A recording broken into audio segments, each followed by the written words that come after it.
I'm Elex Michaelson. This week on The Issue Is, LA's first Madam Mayor. Congresswoman Bass, Madam Mayor-elect. How's that sound? Has that sunk in yet? Well, it's sinking in. Our one-on-one with Karen Bass, her plan for combating homelessness. Could her opponent, Rick Caruso, soon work for her? I look forward down the line to working with Rick.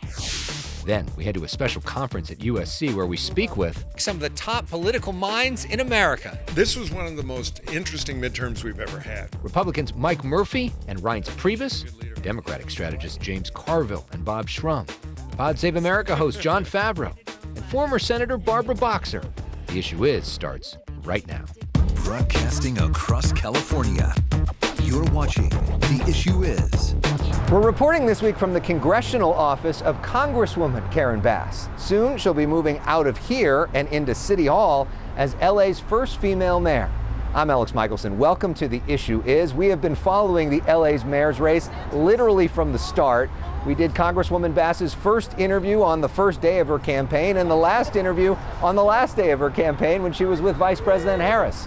We moderated the first debate she did with Rick Caruso in the spring and the first debate they did one-on-one in the fall. We talked to her first after her home was broken into, and we did the first interview with her kids.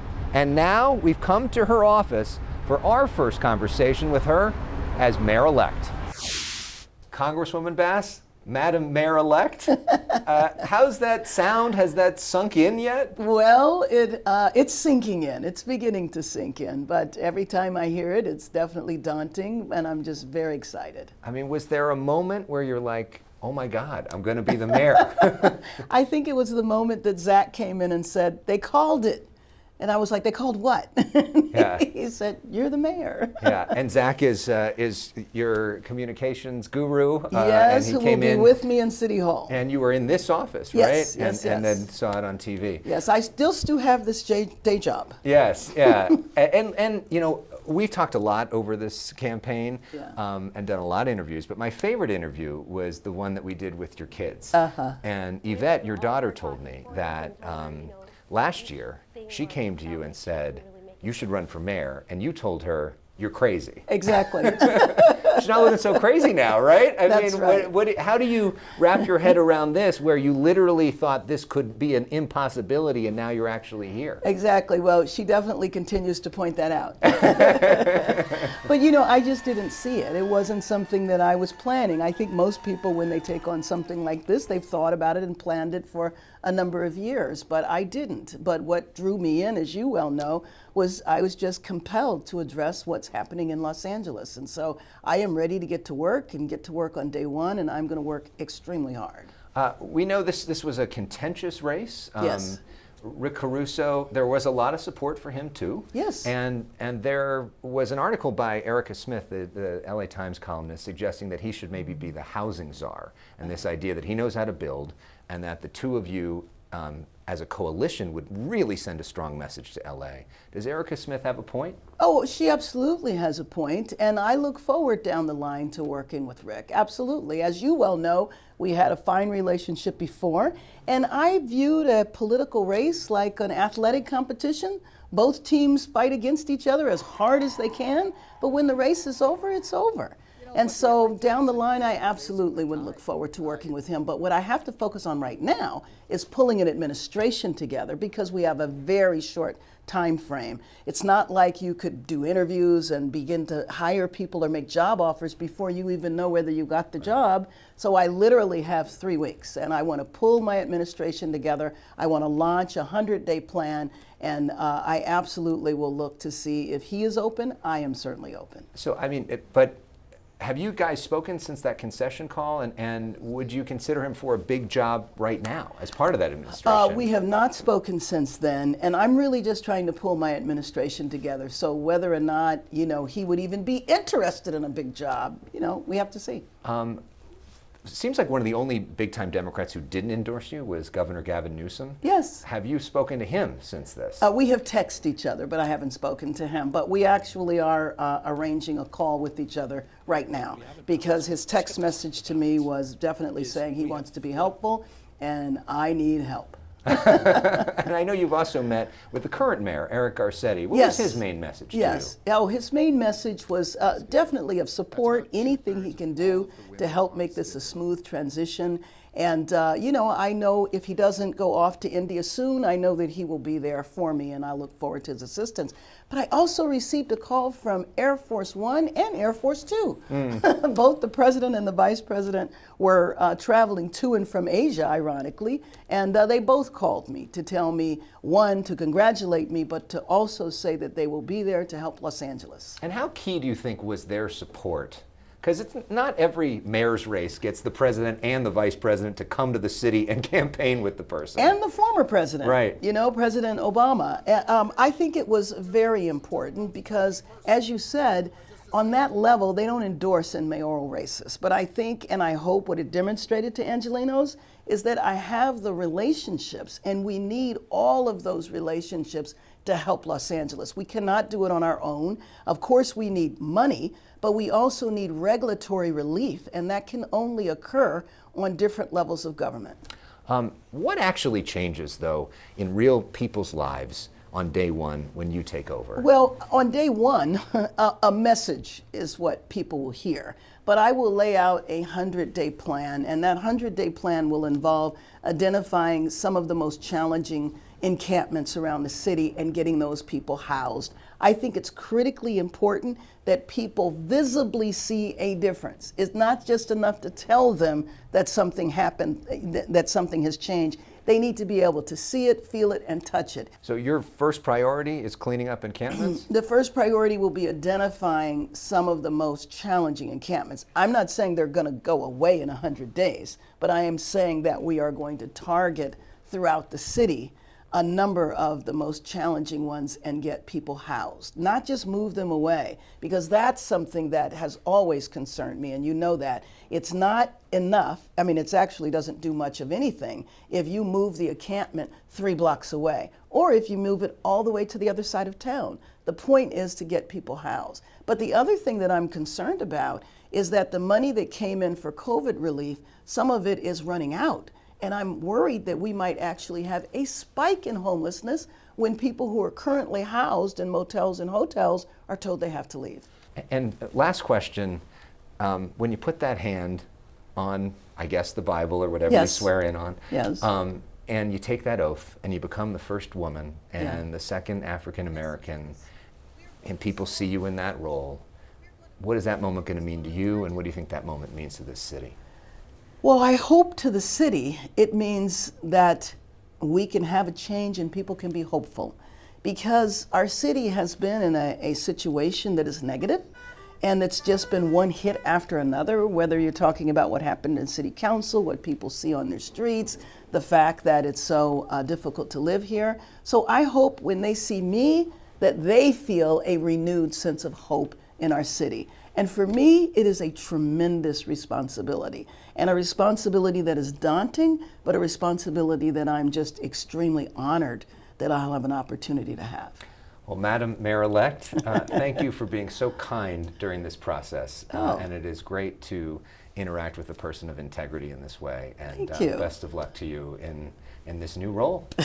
Thank you. I appreciate that. Thank you very much. Also this week, we caught up with Bass's opponent, Rick Caruso, at a turkey giveaway. Would you be interested in working as part of her administration? You know, I'm always interested in helping this city and helping the people of this city. So, you know, we'll see how things unfold. You can watch that full interview right now at youtube.com/Elex Michaelson. We also joined Vice President Kamala Harris this week as she volunteered before Thanksgiving. Do you have a Thanksgiving message for everybody? So much to you, thank What does Big Sunday mean to you, this event? It's about unity. It's about everyone looking out for each other. It's about being thankful and showing thanks by service. More on that also at youtube.com/Elex Michaelson. But up next here on The Issue Is, some of the country's top political minds gathering at USC to share surprising insights into the midterms. The current population in the United States, by best estimates, is now 333,426,875. You cannot tell me out of that many people we can't find somebody under 75 to run this country. I just don't believe it. I don't accept it. legendary Democratic strategist James Carville, who helped to run Bill Clinton's 1992 presidential campaign, and Reince Priebus, former RNC chair and Trump White House chief of staff, speaking together at the Warschaw Conference at USC. James, you said that the Democrats should nominate somebody on the planet under 75. Who is that person, or maybe the top 2 or 3 people that you think would be the most effective candidates for the Democrats? Who, Reince, do you think would be the toughest candidate to run against on the Democratic side? My favorite would be Mitch Landrieu, the former New Orleans mayor, who I think is just one of the most staggering communicators I've ever seen. A lot of people in my party would disagree with me and think, oh no, California governor's never going to make it. I think Gavin Newsom is someone that would be dangerous. I mean, for Republicans, I do think that. I mean, he'll moderate. I know most Republicans like, oh no, he can't get over all the, the crazy California liberal stuff that goes on. But I think he would be a formidable Democrat. This day-long conference featuring some of the biggest names in political punditry. I served as one of the moderators. It's organized by the USC Center for the Political Future, which is run by longtime Democratic strategist Bob Shrum, a former top aide to John Kerry and Ted Kennedy, and veteran Republican strategist Mike Murphy, a former top aide to John McCain and Mitt Romney. The event focused on analyzing what they call the midterm madness. This was one of the most interesting midterms we've ever had because all the historical trends that are normally right, bad economy, unhappy electorate, punish the president, didn't happen. So this thing was an outlier, which makes it fascinating. This was a historic midterm. The first time a Democratic president had this kind of midterm since 1962, when JFK actually gained seats in the Senate, lost, I think, 3 seats in the House, and the first time a Democratic president since 1934 in his first midterm has not lost a single state legislative chamber. The only other time in recent history where a midterm has gone the other way for the president in power was 2002 after George W. Bush was there, and that was Osama bin Laden managed to make it not about Bush but about him. And now Trump has repeated that trick to the great detriment of the Republican Party. This election was not a referendum on Joe Biden. It was a referendum on Donald Trump. Among the panelists, Barbara Boxer, who served California in both the House and the Senate, and Jon Favreau, former chief speechwriter to Barack Obama, now the co-host of Pod Save America. I think the big takeaway from the midterms is there's a price to pay for running extreme candidates that are far out of step with most of the electorate.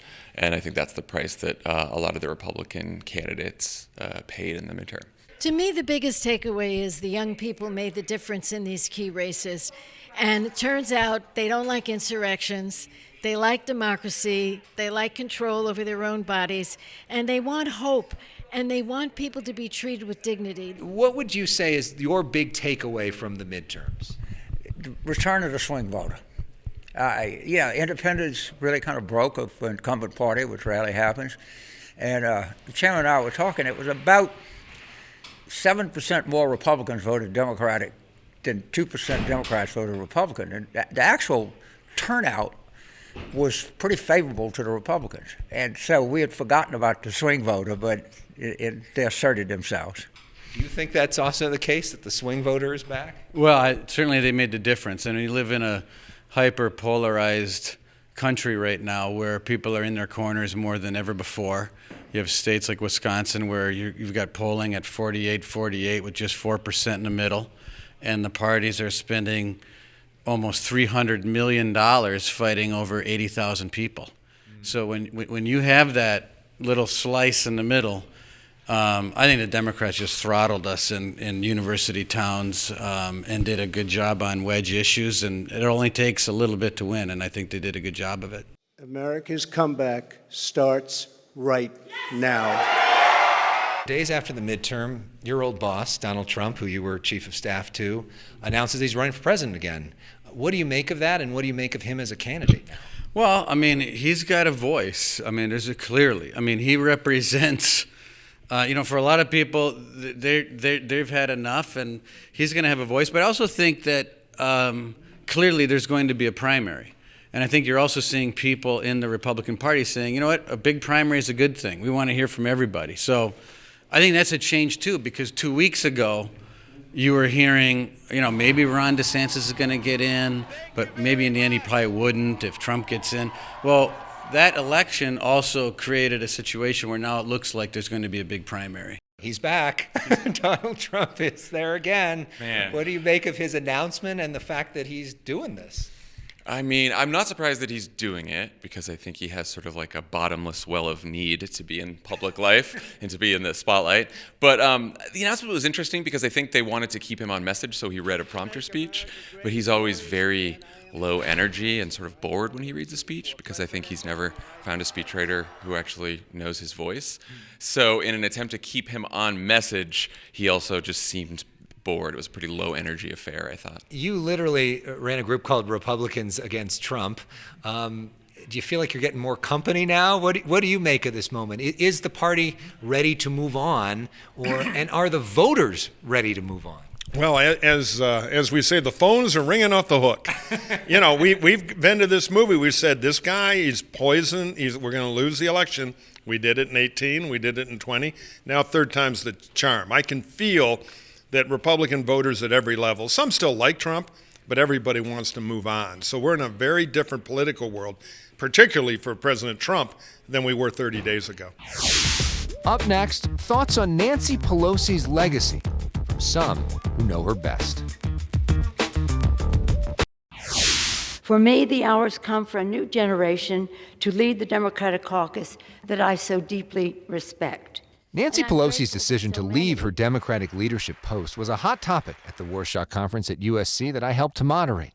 Barbara Boxer served in the House with Pelosi starting in the 1980s. Will the gentlelady yield to me? Will the gentlelady yield to me? I yield to my colleague. Yes. I want to compliment my colleague from San Francisco on her excellent remarks. How do you define Nancy Pelosi's legacy? Nancy Pelosi is extraordinary. I don't think there's ever been a speaker in history, because I've done some reading and I was in the House for 10 years, never really a speaker who could get so much done with such a small majority. Just sometimes a few people. That meant she had to persuade everybody. So she had to get people who were very diverse in their thinking, from pretty far left to center to a little right of center to agree on legislation. And I can't even explain to you the dynamic of that. And also mostly men who, didn't really get us when we first came. When Nancy came in 1987, I had been there since 1983, there were 12 Democratic women out of, hundreds of people. And it was crazy. I mean, people looked at us like, is something wrong with them? Why are they here? And here she rises to the top to speaker. When Jon Favreau worked as Barack Obama's chief speechwriter, he often saw Pelosi's work up close. What do you want young people to look back on her and know? I think she's the most effective Speaker of the House in American history.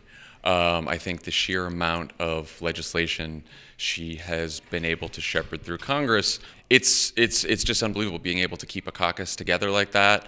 She is a master tactician, she's a master legislator, and I think generations will look back at her not just as like the first woman speaker in the history that's made, but just the greatest speaker of all time. When Reince Priebus worked as Donald Trump's chief of staff, he witnessed Pelosi behind the scenes. What's your sort of takeaway on Nancy Pelosi's legacy? Well, I think she was a good leader for the Democrat Party, and I think she was someone that she was easy to work with when I had things that had come up and she needed some help. When I was in the White House, she'd called me a couple times for some help on a few things, and she was polite. And, I'll let the Democrats write their own awards and ceremonies for Nancy Pelosi. I'm not going to rain on her parade. She worked hard, and she served the country well, and I'm sure she's a patriot. For 40-plus years, James Carville has watched Pelosi's work for the Democratic Party. What do you think is Nancy Pelosi's legacy? Maybe the greatest congressional leader of all time. I'm serious. Okay, certainly of my lifetime. I mean, the idea that she ran that House with a 4-vote majority, and you're going to start seeing 100 pieces saying, where's the Republicans' Nancy Pelosi? But I can tell you one thing. I know Nancy Pelosi, and I know Kevin McCarthy, and Kevin McCarthy is no Nancy Pelosi. Up next, at a conference that brings both parties together, a note about civility in our hyper-partisan times. Democrat James Carville and Republican Reince Priebus are friends despite their political differences. They spoke together at a USC conference in the midst of hyper-partisan times. What can we all learn from that? Well, I think you can learn that for the most part, there are lots of folks that get along with each other in politics that might not agree with each other on policies. So I know that James loves his country. He's a proud Marine. He's a patriot. And we can do more of this. You literally married a Republican, so you know something about bipartisanship. I have been in his living room raising money for the Republican National Committee. Now, he hid in the kitchen and didn't come out. I think he shouted a few things during my speech. The USC Center for the Political Future is run by Democrat Bob Shrum and Republican Mike Murphy. Does this conference show that people can sort of come together? Well, yeah, it shows that we can come together in civil disagreement. We may disagree about why things happen. We may disagree about what we want for the country, but we can do it in a way where we respect each other and we respect the truth, which is what we're trying to do here at the Center for the Political Future. It's possible to have fierce opponents, but they don't have to be your enemies. It's not, I'm right, you're evil, so I have to destroy you. It's, I'm right, you're wrong, let's have a fair fight about it. You know, I always joke, being from Michigan, that after the Michigan-Ohio football game, we don't burn the stadium down and kill everybody. We train for the next game. We got to bring that back to politics. Common set of facts, strong disagreements and debates, but not enemies, not destruction, not hate that tears the country apart, because I don't know about you, I'm a little old to learn Chinese. I'd like America to stay number one, and this is not how we do it, tearing ourselves apart. Our thanks for everyone who participated in this event today, and for you for watching. I'm Elex Michaelson. We'll see you next week for more of The Issue Is.